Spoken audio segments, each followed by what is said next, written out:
Hello students, once again welcome to my YouTube channel that is the bio gainer classes.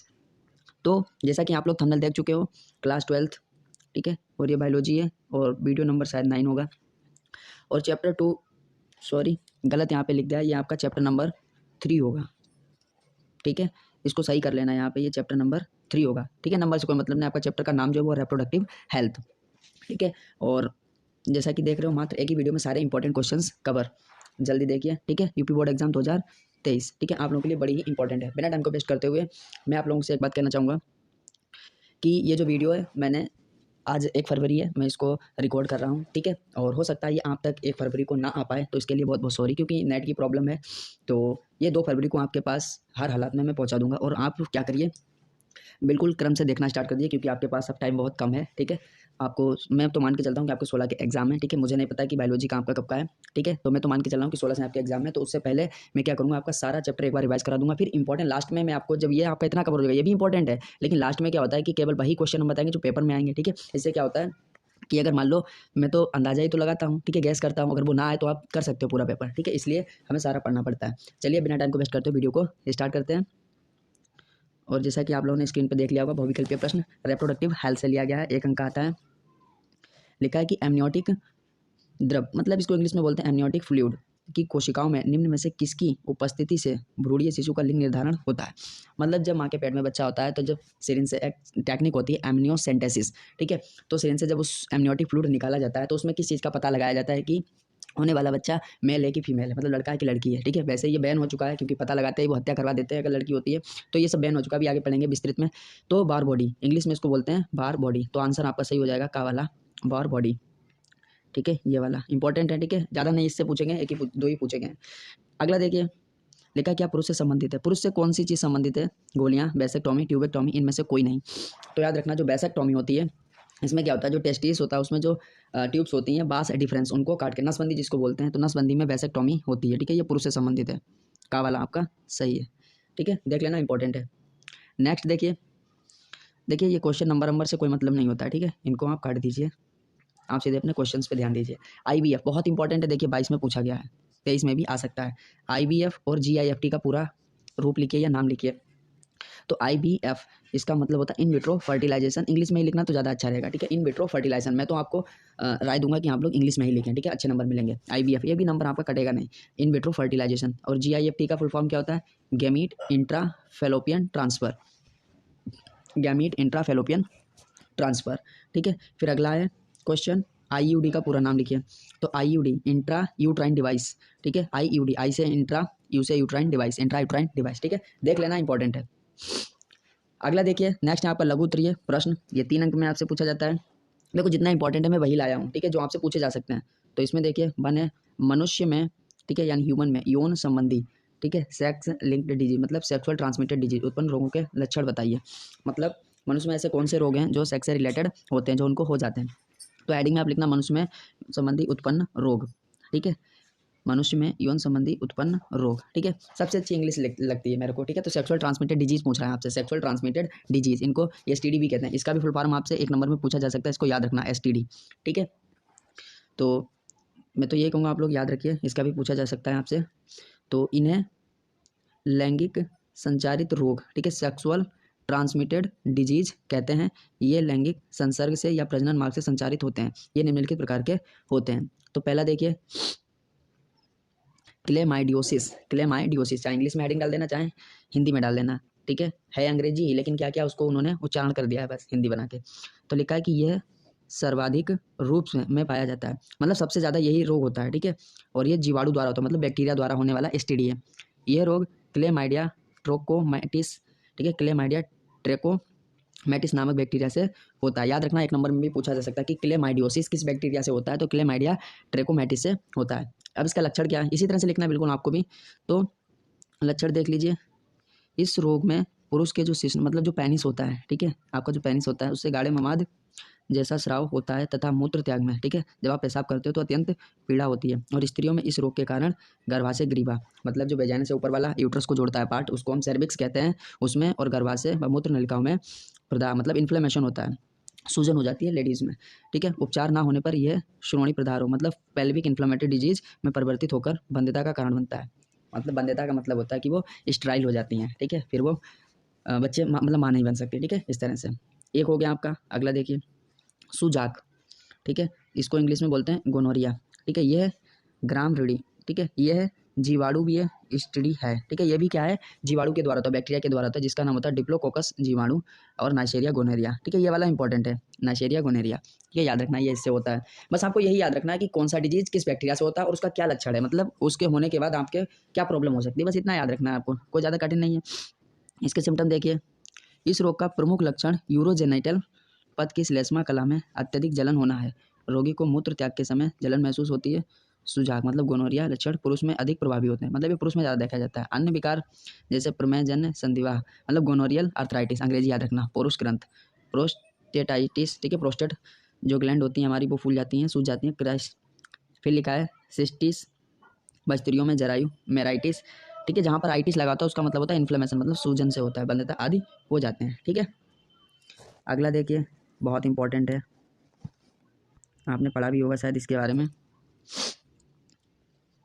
Ads, ठीक है, इसकी full form ही आपसे पूछी जा सकती है, इंपॉर्टेंट याद कर लेना, acquired immuno deficiency syndrome, acquired immuno deficiency syndrome, ये एक वायरल डिजीज है, ठीक है, मतलब विषाणु से होती है, वायरस से होती है, जो रेट्रोवायरस या HIV अथवा लिम्फोट्रॉपिक विषाणु टाइप 3 HTLV 3 आदि नामक विषाणु से होता है।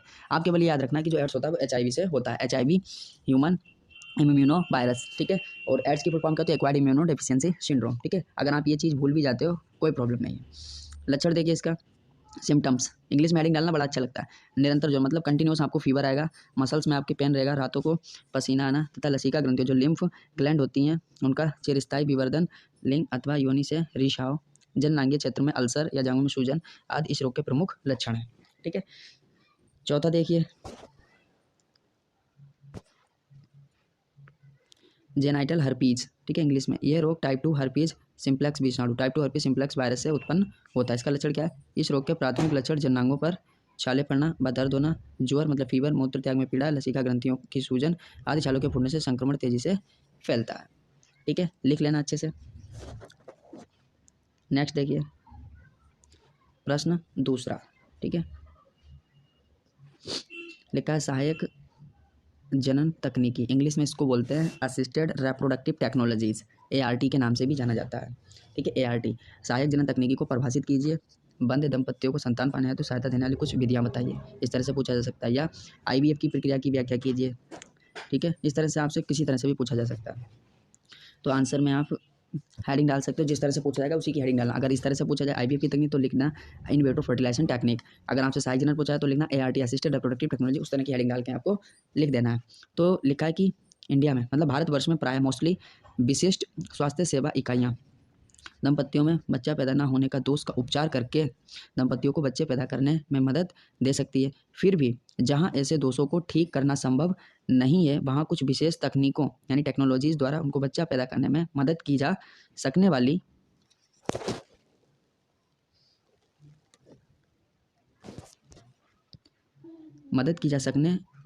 तकनीकें सहायक जनन प्रौद्योगिकियां असिस्टेड रिप्रोडक्टिव टेक्नोलॉजीज कहलाती हैं, ठीक है। आपने सुना भी होगा किसी के बच्चे नहीं होते हैं तो वो लोग दोष देते हैं, अक्सर लेडीज़ को ही दोष देते हैं, लेकिन ये सब गलत होता है, ठीक है। आजकल सारी टेक्नोलॉजीज़ हैं, आप चेक करा सकते हो, लेकिन कोई जाता नहीं है, ठीक है। लेकिन आपको तो अपना क्वेश्चन करना है। तो बंद दंपतियों को संतान प्राप्ति हेतु सहायता देने के लिए निम्नलिखित विधियाँ हैं, ठीक है। तो पहली देखिए इंपॉर्टेंट है टेस्ट ट्यूब बेबी, आपने नाम भी सुना होगा, इधर उधर प्रचार भी लगा रहता है बैनर होर्डिंग्स कि ये टेस्ट ट्यूब बेबी के मतलब क्या है, स्पेशलिस्ट है, मतलब इस तरह से मतलब होता है। तो इसके अंतर्गत शुक्राणु व अंडाणुओं का इन विट्रो फर्टिलाइजेशन कराया जाता है, इन विट्रो फर्टिलाइजेशन मतलब टेस्ट ट्यूब में। तत्पश्चात जो एम्ब्रियो बनता है सामान्य स्त्री के गर्भाशय में प्रत्यारोपित कर दिया जाता है। स्त्री के गर्भ में गर्भकाल की अवधि पूर्ण होने पर सामान्य रूप से शिशु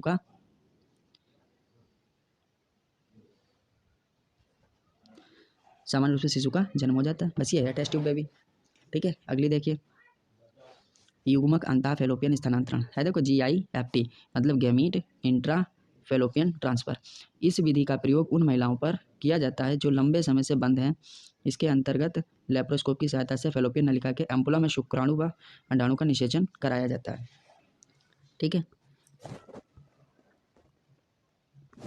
अगला देखिए तीसरा इंट्रासाइटोप्लाज्मिक स्पर्म इंजेक्शन, ठीक है, इंट्रासाइटोप्लाज्मिक स्पर्म इंजेक्शन अंतःकोशिकीय द्रव्य शुक्राणु पैदा, इसके अंतर्गत शुक्राणु को प्रयोगशाला में संबंधित माध्यम में रखकर प्रत्यक्ष ही अंडाणु में बेध दिया जाता है। तत्पश्चात भ्रूण या युग्मज जाइगोट को स्त्री के गर्भाशय से स्थापित कर दिया जाता है, ठीक है। 4 नंबर की कृत्रिम गर्भाधान, आर्टिफिशियल इंसेमिनेशन, इसका प्रयोग उन पुरुषों पर किया जाता है जिनमें शुक्राणु की कमी होती है। इस विधि में पुरुष के वीर्य को एकत्रित करके स्त्री की योनि में स्थापित कर दिया जाता है, ठीक है। इसके अतिरिक्त निसंतान दंपत्ति अनाथ व आश्रयहीन बच्चों को कानूनी रूप से गोद ले सकते हैं। तो इतना सारा कुछ है, ये सारी विधियाँ हैं, जिनके बच्चे नहीं होते उनके भी बच्चे हो सकते हैं। आप समझ सकते हो कितनी सारी टेक्नोलॉजीज़ हो चुकी हैं, लेकिन फिर भी लोग नहीं समझते हैं, दोष देते हैं एक दूसरे को। चलिए अगला क्वेश्चन देखिए, विस्तृत वेरी वेरी इंपॉर्टेंट है, मतलब ये क्वेश्चन तो आपको आना ही चाहिए, ठीक है। तो क्या लिखा है इसमें, 5 अंक का होता है, इंपॉर्टेंट है। जनसंख्या वृद्धि पर कैसे नियंत्रण किया जा सकता है। आप समझ सकते हो कि हमारे भारत की जनसंख्या बहुत ज़्यादा लगातार बढ़ती जा रही है, ठीक है। परिवार नियोजन की वैज्ञानिक विधियों का संक्षेप में वर्णन कीजिए, या जन्म नियंत्रण के लिए प्रयोग होने वाले विभिन्न उपायों का वर्णन कीजिए। जन्म नियंत्रण पर निबंध लिखिए, या भारत में परिवार नियोजन की आवश्यकता तथा इसकी विधियों का वर्णन कीजिए। परिवार नियोजन राष्ट्र के हित में है, औचित्य समझाइए। सही है या गलत है, मतलब ये पूछना चाहते हैं ना। आप देख सकते हो कि कितनी बार किस किस रूप में पूछा गया है। या ऐसे पूछ सकते हैं कि गर्भ निरोधक क्षमता बढ़ाने में पुरुषों द्वारा अपनाए गए रोध यानी बैरियर विधियों का संक्षेप में वर्णन कीजिए। परिवार नियोजन की स्थायी विधियाँ क्या हैं। फिर परिवार नियोजन पर टिप्पणी लिखिए और शुक्रवार का छेदन वैसेक्टोमी पर टिप्पणी लिखिए। मतलब किसी तरह से भी पूछा जा सकता है, आप उसकी हेडिंग डालकर आंसर में और अपना कार्यक्रम चालू कर देना, आपको लिखना चालू कर देना है। तो यहाँ पे हेडिंग पड़ेगी आपकी जनसंख्या नियंत्रण, इंग्लिश में लिखना पॉपुलेशन कंट्रोल, ठीक है। तो भारत में देखो, मैं जितना बोल रहा हूँ ना, एक्स्ट्रा बोलने की जरूरत नहीं। जो इसमें लिखा है ना, बहुत ही सरल लैंग्वेज में लिखा है, आप अच्छे से समझ भी सकते हो। 12th में आ गए हो ना, तो आप अपने, अगर मैं केवल स्लाइड ही दिखा दूँ ना, आप तब भी समझ जाओगे, ठीक है। अब याद तो करना पड़ेगा हल्का फुल्का। ठीक है कि भारत में तीव्र गति से बढ़ती हुई जनसंख्या को नियंत्रित करने के लिए निम्नलिखित उपाय काम में लाए जा सकते हैं। अब ये लाइनें आप अपने हिसाब से जैसे चाहो वैसे बना के लिख सकते हो, और हेडिंग डाल लेना शिक्षा की सुविधाओं का विस्तार। तो हमेशा याद रखना, जो शिक्षित व्यक्ति होता है प्रायः आय एवं व्यय, मतलब जितनी उसकी आय है और जितना उसका खर्चा है, उस हिसाब से जितना वो कमाता है और कितना खर्चा करता है, उस हिसाब से वो सारी चीज़ें समझता है, ठीक है। वो लिमिट में रहता है अपनी। तो शिक्षित व्यक्ति प्रायः आय एवं व्यय के सिद्धांत से भली भांति परिचित होने के कारण सीमित परिवार के महत्व को समझते हैं। यही कारण है कि शिक्षित परिवार सामान्यतः सीमित ही होते हैं। जाहिर सी बात है, जितने बच्चे होंगे उतना ज़्यादा खर्चा होगा। तो जो पढ़ा लिखा है वो व्यक्ति समझता है कि मुझे कितने बच्चे करने चाहिए, ठीक है। तो जनसंख्या ऐसे भी कंट्रोल हो सकती है। दूसरा पॉइंट देखिए, बच्चों की संख्या का निर्धारण। जनसंख्या वृद्धि को रोकने के लिए प्रति परिवार बच्चों की संख्या निर्धारित की जानी चाहिए। इसके लिए सरकारी स्तर पर कानून में संशोधन किए जाने चाहिए, और यदि संभव ना हो तो सीमित परिवार वाले व्यक्तियों को ऐसे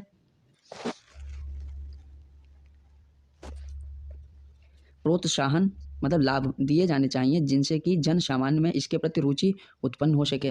मतलब ये कहना चाह रहे हैं कि गवर्नमेंट कुछ ऐसा करे, एक कानून बना दे कि लिमिट बच्चा, मतलब एक कपल जो होता है वो सिर्फ 2 बच्चे कर सकता है, और जिनके 2 बच्चे होंगे ऐसा कुछ नियम बना दे कि जिनके 2 बच्चे होंगे उनको ये सरकारी लाभ मिलेगा। तो जो ग्रामीण क्षेत्र के लोग हैं, जो अनपढ़ टाइप के होते हैं, तो उनमें भी ये चीज़ जगह कि वो भी 2 बच्चे करेंगे और वो लाभ लेने की कोशिश करेंगे। तो ये सब मतलब सब बातें हैं, अभी तक कोई इस पर एक्शन नहीं हुआ है। फिर परिवार में बच्चों की संख्या निश्चित करके अनियंत्रित ढंग से बढ़ रही जनसंख्या पर तुरंत प्रभावी रोक लगाई जा सकती है। अपने अपने विचार लिखने हैं। नेक्स्ट देखिए, 3rd कि विवाह योग्य आयु में वृद्धि, ठीक है। आयु में वृद्धि कर दो, मतलब अभी आप देख रहे हो कि 18 साल का बच्चा हो नहीं पाता, उसकी शादी कर दी जाती है। अब ये क्या होता है कि जितनी जल्दी शादी होती है वो उतने जल्दी बच्चे कर देते हैं। तो ये भी एक कारण है। तो लिखा है कि विवाह का जन्म से सीधा संबंध है, बिल्कुल डायरेक्ट रिलेशन है विवाह का जन्म से, रिप्रोडक्शन से। अतः विवाह योग्य आयु में वृद्धि करने से प्रजनन दर में कमी लाई जा सकती है। अब क्या है, अगर विवाह योग्य आयु अगर ये 25 से 26 कर दी जाए तो प्रजनन दर में कमी लाई जा सकती है, मतलब बच्चे जल्दी नहीं होंगे, थोड़ी उम्र बढ़ेगी तब जाके बच्चे होंगे। लेकिन क्या है, शादी जल्दी कर लेते हैं 18 साल में, वो बालक कर लेते हैं, इससे भी जनसंख्या बढ़ती है, ठीक है। की जा सकती है, कमी लाई जा सकती है। वर्तमान समय में ये स्त्रियों के लिए कम से कम 21 वर्ष तथा पुरुषों के लिए कम से कम 21 वर्ष है, मतलब दोनों के लिए 21 वर्ष है वर्तमान समय, प्रेजेंट टाइम में। इसे अब क्रमशः 23 वर्ष और 25 वर्ष कर देना चाहिए। मतलब जो स्त्री है उसकी 23 होनी चाहिए, जो गर्ल्स होते हैं, जो बॉयज हैं, उनकी 25 वर्ष कर देनी चाहिए, ऐसा कह रही हैं। अगला देखिए, देखा कि गर्भपात मतलब जो कोई अच्छी एवं सुविधापूर्ण बनाना, जो गर्भपात एबॉर्शन होता है, ठीक है। अभी समझ में आएगा। हमारे देश में गर्भपात को प्राचीन समय से ही घृणित माना गया है कि जब बच्चा हो पेट में, उसको मतलब आप डिस्ट्रॉय नहीं कर सकते हो। तो गर्भपात की सुविधा को शीघ्र ही राष्ट्रीय स्तर पर उपलब्ध कराना जनसंख्या वृद्धि को रोकने के लिए बहुत आवश्यक है। अनावश्यक गर्भ से छुटकारा पाकर स्त्रियां अपने परिवार में बच्चों की संख्या सीमित रख सकती हैं, लेकिन ऐसा नहीं होता है। लोग सोचते हैं कि हत्या हो रही है, लेकिन अगर आप अच्छे मन से करते हो तो वो सही भी माना जाता है। समन्वित ग्रामीण विकास एवं परिवार कल्याण कार्यक्रमों में तालमेल। सरकार ने ग्रामीण क्षेत्रों में अनेक विकास योजनाएं चला रखी हैं। यदि इनके साथ परिवार कल्याण के कार्यक्रमों को भी जोड़ दिया जाए तथा इन्हें सफलतापूर्वक प्रतिपादित करने के लिए विकास खंडों के स्तर पर आर्थिक सहायता एवं अन्य प्रोत्साहन दिए जाएं तो इन कार्यक्रमों को बढ़ावा मिलेगा। ग्रामीण क्षेत्रों में सरकार को संतति निरोध के साधन व दवाएं निःशुल्क बांटनी चाहिए तथा नसबंदी ऑपरेशन के लिए शिविर आयोजित कराने चाहिए। 6 देखिए क्या लिखा है, मतलब आपको एक पूरा निबंध ही लिखना है, ठीक है। डरना नहीं है, लंबा नहीं है। अगर आप अपनी भाषा में ये हेडिंग्स याद कर लेना आप जितनी भी हैं तो आपको ईजी लगेगा और बहुत इंपॉर्टेंट है। कृषि एवं उद्योग के उत्पादन में वृद्धि। ग्रामीण क्षेत्रों में प्रायः यह सोचा जाता है कि कृषि के लिए अधिकाधिक जनशक्ति आवश्यक है, जिसके फलस्वरूप इन क्षेत्रों में सीमित परिवार की विचारधारा ठीक से नहीं पनप पाई है। यदि ग्रामीण क्षेत्रों में आधुनिक कृषि यंत्रों एवं तकनीकों को अधिकाधिक उपलब्ध कराया जाए तो कम जनशक्ति द्वारा ही कृषि की जा सकेगी तथा सीमित परिवार के प्रति लोगों में रुचि उत्पन्न होगी। उद्योगों के उत्पादन में वृद्धि से भी बढ़ती हुई जनसंख्या की आवश्यकताओं को पूरा करने में सहायता मिलेगी और रोजगार के अवसरों में वृद्धि होगी तथा आर्थिक स्थिति में सुधार होगा। सही कह रहा है, सब कुछ मतलब बढ़िया सा लिखा है एकदम। बस आपको क्या करना है, अपना थोड़ा सा दिमाग लगाकर इसको याद कर लेना है। 7 नंबर की क्या है कि सामाजिक सुरक्षा कार्यक्रम में वृद्धि एवं सुधार। सरकार को सामाजिक सुरक्षा कार्यक्रमों जैसे पेंशन, ग्रेच्युटी एवं सेवानिवृत्त होने वाली या मिलने वाली सुविधाएं आदि में इतनी वृद्धि करनी चाहिए कि सेवानिवृत्त होने पर कर्मचारी को अपने परिवार पर बोझ बनकर ना रहना पड़े। इससे आम व्यक्ति संतान बुढ़ापे की लाठी, मुहावरा आपने पढ़ा होगा, बुढ़ापे की लाठी जैसी विचारधारा मुक्ति पा सकेंगे तथा उनमें सीमित परिवार के प्रति रुचि बढ़ेगी। 8 नंबर का देखिए, परिवार कल्याण कार्यक्रमों को अधिक प्रभावी बनाया जाए, ठीक है। तो जनसंख्या वृद्धि की समस्या का वास्तविक निदान जनसंख्या को नियोजित एवं नियंत्रित करने में निहित है। इसके लिए निम्नलिखित बातों पर सरकार को ध्यान देना चाहिए। पहली है, आकाशवाणी एवं दूरदर्शन जैसे संचार माध्यमों द्वारा परिवार कल्याण के कार्यक्रमों को अधिकाधिक महत्व दिया जाना चाहिए। दूसरी देखिए, वंध्याकरण को प्रोत्साहित किया जाना चाहिए। इसके लिए चल चिकित्सालयों, चिकित्सा शिविरों एवं अन्य आवश्यक चिकित्सा सुविधाओं की व्यवस्था व्यापक स्तर पर की जानी चाहिए। संतति निरोध संबंधी विभिन्न सामग्री को निःशुल्क अथवा अत्यधिक सस्ते मूल्यों पर उपलब्ध कराया जाना चाहिए, ठीक है। अब आपका इंपॉर्टेंट क्वेश्चन यहाँ से चालू होता है, ठीक है। उतना तो आपको वो निबंध है ही, ठीक है। आप देखिए कि कौन कौन सी विधियाँ हैं, यह भी इंपॉर्टेंट बात। परिवार नियोजन की विधियाँ, गर्भ निरोधक, कॉन्ट्रासेप्टिव पिल्स वगैरह क्या होती हैं, ठीक है। कॉन्ट्रासेप्टिव मेथड कौन कौन से हैं, तो आप देख सकते हो कि जनसंख्या को सीमित रखने के लिए विभिन्न प्रकार से परिवारों में संतान उत्पत्ति की दर को नियंत्रित करके मानव जनसंख्या की वृद्धि को कम किया जा सकता है। इस प्रकार परिवार के आकार को सीमित रखना ही परिवार नियोजन है। इसके लिए कई विधियां अपनाई जाती हैं, इन्हें निम्न की श्रेणियों में बांटा गया है। पहली है स्टेरिलाइजेशन, वंध्याकरण या नसबंदी। इस प्रक्रिया को वैसेक्टोमी, पुरुष के लिए वैसेक्टोमी और महिला के लिए ये ट्यूबेक्टोमी होती है, ठीक है। वैसेक्टोमी भी कहते हैं, ठीक है। इस प्रक्रिया में पुरुषों में वृषण कोष के ऊपरी भाग में जो शुक्र वाहिका, मतलब जो बास डिफरेंस होता है, उनको काटकर उनके दोनों सिरों को बांध देते हैं। अब क्या होगा, स्पर्म आ ही नहीं पाएगा, तो कितना भी आप सेक्स करो लेकिन बच्चा नहीं होगा, ठीक है। और स्त्रियों में इसको हम बोलते हैं ट्यूबेक्टोमी या सेल्पिंजेक्टोमी, ठीक है। स्त्रियों में इसे, इनकी क्या होती है, जो फेलोपियन ट्यूब होती है, डायग्राम में आपने देखी होगी। स्त्रियों में से एनसीईआरटी अगर आपके पास है उसमें आप डायग्राम देखना, ठीक है। सेल्पिंजेक्टोमी, उसमें क्या होता है, स्त्रियों की जो फेलोपियन ट्यूब होती है उसको काट कर क्या करते हैं, गांठ बांध देते हैं, तो इसको हम ट्यूबेक्टोमी बोलते हैं। याद रखना दोनों शब्द हैं, एक बेसेक्टोमी एक ट्यूबेक्टोमी। तो बेसेक्टोमी बर्ड का संबंध पुरुष से होता है और जो ट्यूबेक्टोमी बर्ड होता है इसका संबंध स्त्री से होता है, ठीक है। तो ये आपको याद रखना है, ठीक है। चलिए अगला है यूज़ ऑफ कॉन्डम, ठीक है। इसको कैसे हम यूज़ करते हैं, ये एक पतली झिल्ली होती है, पुरुष संभोग के समय इसे लिंग पर चढ़ा लेता है। इस प्रकार वीर स्त्री की योनि में स्खलित ना होकर कंडों में ही रह जाता है, ठीक है। तो आप लोग समझ सकते हो, ज़्यादा बताने की जरूरत नहीं है। अगला है कॉन्ट्रासेप्टिव पिल्स। इसमें ऐसे हार्मोन्स की गोलियां होती हैं जो युग्माणुजनन, मतलब जायगोट तथा गर्भधारण में हस्तक्षेप करते हैं। इन हार्मोन्स के कारण पिट्यूटरी ग्रंथि के हार्मोन्स एफएसएच तथा एलएच का स्रावण बहुत घट जाता है, जो अंडाशयों को सक्रिय करते हैं, ठीक है। अगला देखिए इंट्रायूट्राइन डिवाइसेस, आईयूडीज क्या होती हैं, तो इस विधि में प्लास्टिक या तांबे या स्टील की कोई युक्ति डिवाइस गर्भाशय में लगा दी जाती है, रोक दी जाती है। जितने समय तक ये युक्ति गर्भाशय में रहती है भ्रूण का रोपण गर्भाशय में नहीं हो पाता है, ठीक है। हर तरह से रोकने की कोशिश करते हैं। बैरियर मेथड्स देखिए, ये विधियाँ बाधा विधियाँ, ठीक है, शुक्राणुओं को गर्भाशय में पहुँचने से रोकते हैं। इन विधियों में वेजाइनल पाउच, ठीक है, योनिधानी तनपुट, डायफ्राम तथा ग्रीवा टोपी सर्वाइकल कैप का प्रयोग किया जाता है। तो जैसा कि आपने सारे हेडिंग्स और सारे नोट्स को अच्छे से बनाया होगा, ठीक है, तो आई होप आप लोगों को अच्छे से समझ में आया होगा। और वीडियो काफ़ी ज़्यादा बड़ी हो गई है, ठीक है, अगर आपने पूरी वीडियो देखी है तो आप लोगों को वेरी वेरी थैंक यू, ठीक है। और अच्छे से पढ़िए बेटा, क्योंकि आपका अगर अच्छे नंबर आएंगे तो आपके माता पिता भी आपसे खुश होंगे, ठीक है। और वीडियो को लाइक कर दीजिए, चैनल को सब्सक्राइब कर लीजिए। अगली वीडियो आपको 2 फरवरी को मिलेगी या हो सकता है 3 फरवरी को, लेकिन अब मैं कंटिन्यू डालूंगा, ठीक है। चलिए मिलते हैं नेक्स्ट वीडियो में, तब तक के लिए